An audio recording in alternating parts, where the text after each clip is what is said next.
Լանթը Կովկասյան կենսաբազմազանության ապաստարանում է արդեն 6 տարի։ Նրան եւ ապաստարանի մյուս արջերին այցելության են եկել շրջակա միջավայրի նախարարության ներկայացուցիչներն ու բնապահպանության ոլորտի մասնագետները։ Այցը կայացել է կենսաբազմազանության միջազգային շաբաթվա շրջանակում, նպատակ ունենալով ցույց տալ մարդ վայրի բնություն հակամարտության խնդրի հրատապությունը եւ վերհանել լուծման հնարավոր ուղիները։ Կարծում եմ, որ ինքը լավ գաղափար է, որտեղ մենք արդեն իսկ ունենք փորձը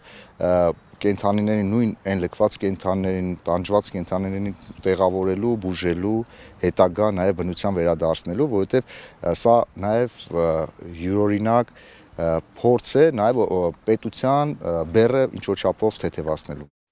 Վայրի բնության եւ մշակութային արժեքների պահպանման հիմնադրամը ներկայացրեց կենտրոնի գործունեության հիմնական ուղղությունները, փրկված կենդանիների խնամքի առանձնահատկությունները, ինչպես նաև վերջին տարիներին արձանագրված մարդ-կենդանի կոնֆլիկտների դինամիկան։ Հիմնադրամի տնօրեն Ռուբեն Խաչատրյանի խոսքով կենտրոնում այժմ 30 փրկված արջ կա։ Ստեղծվում են նոր պայմաններ հետագայում եւս 30 արջի ապաստան տալու համար։ Ըստ Խաչատրյանի, յուրաքանչյուր արջի սննդի վրա տարեկան ծախսվում է միջինում 1.200.000 դրամ։ Հատկանշական է, որ պետությունը նախ կարևորեց այս խնդիրը եւ այո, մինչեւ կոպը մենք պատրաստվում ենք մեր միջոցներով, նաեւ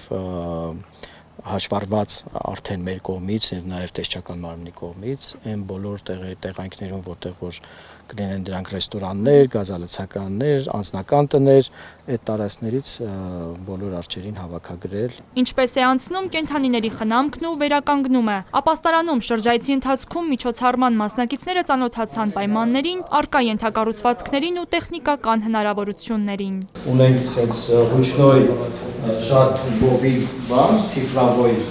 ռենտգեն ապարատ, որը որտեղ շատ արագ ձևով մտնում է կոմպյուտերի մեջ ցույցատար այդ ամբողջը ինչա ոնցա ու մնացած բոլոր բաները եւ այս վերջերս նաեւ ձեր վերեցինք այս կարևոր հրացան կոչվածը, որը որ այդպես մինչեւ մոտավորապես մի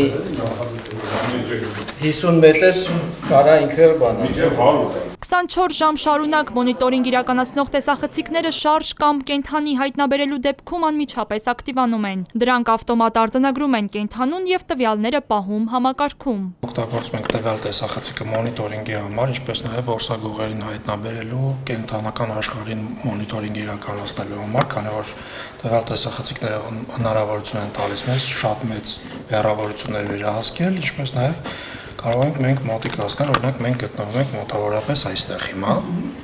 2026-ին Հայաստանը կհյուրընկալի կենսաբազմազանության կողմերի համաժողովը COP17-ը, որին ընդառաջ միջոցառման մասնակիցները քննարկեցին ժամանցի վայրերում անազատ պայմաններում պահվող վայրի կենդանիների հայտնաբերմանը եւ հավաքագրմանն առնչվող հարցեր։ Միջոցառմանը հրավիրված էին նաեւ մարդ վայրի բնություն կոնֆլիկտ թեմայով գործող աշխատանքային խմբի անդամներ, ովքեր ակտիվորեն ներգրավված են այս հարցի կարգավորման քաղաքականությունների մշակման եւ իրականացման գործընթացներում։ Վայրի բնության եւ մշակութային արժեքների պահպանման հիմնադրամը իրականացնում է նաեւ անտառվերականգնման ծրագիր։ Այն նպատակ ունի վայրի պտղատու ծառատեսակներ տնկելով վերականգնել դեգրադացված տարածքները եւ ապահովել բավարար սնունդ վայրի կենդանիների համար։